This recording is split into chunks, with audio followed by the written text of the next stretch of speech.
You ever had that feeling you win a battle, but you end up losing the war?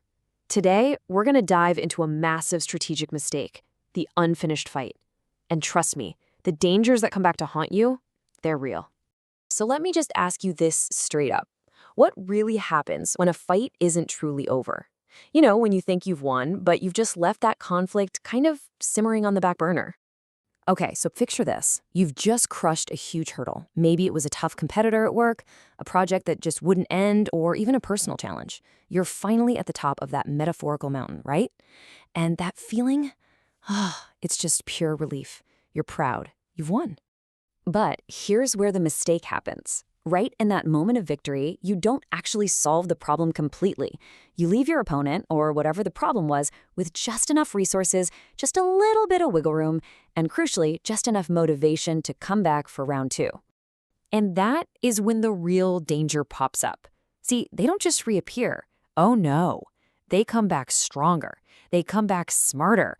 And now, they are fueled by this burning desire for revenge. That little half victory of yours? You've just created a monster for your future self to deal with. So this whole dynamic brings us to one of the most provocative, most intense laws from Robert Greene's The 48 Laws of Power. And it is Law 15, crush your enemy totally. Yeah, I know, it sounds pretty brutal, right?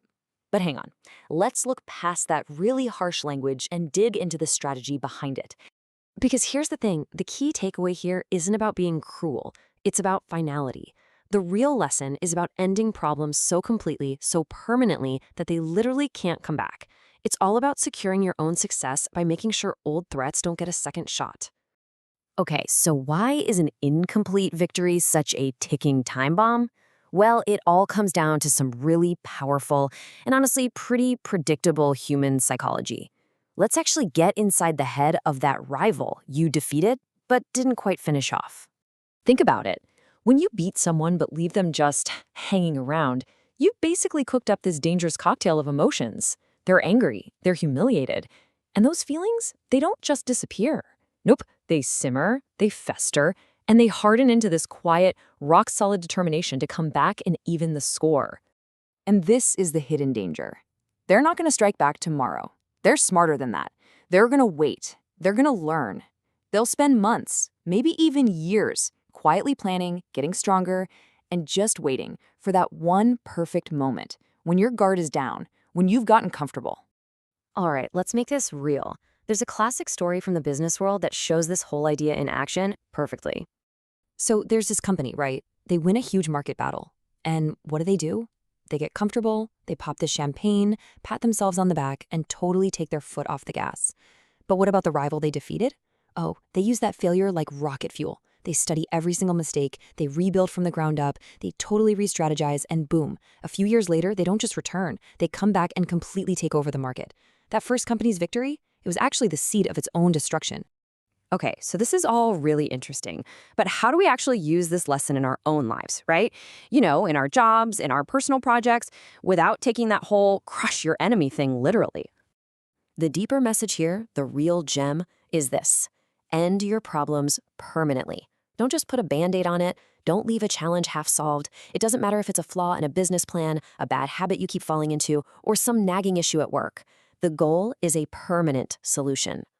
All right, so here's a 4-step playbook to make this work for you.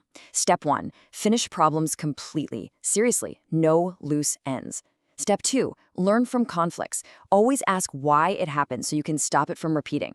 Step 3, remember, success is not a finish line. You've got to keep improving, keep getting stronger. And finally, step 4, and this is a big one. The best victory is often the one where you avoid the fight altogether. So here it is, the bottom line. A partial victory is like planting a time bomb and then forgetting the map. It's just waiting to blow up in your face. But when you focus on complete permanent solutions, well, you're not just winning for today.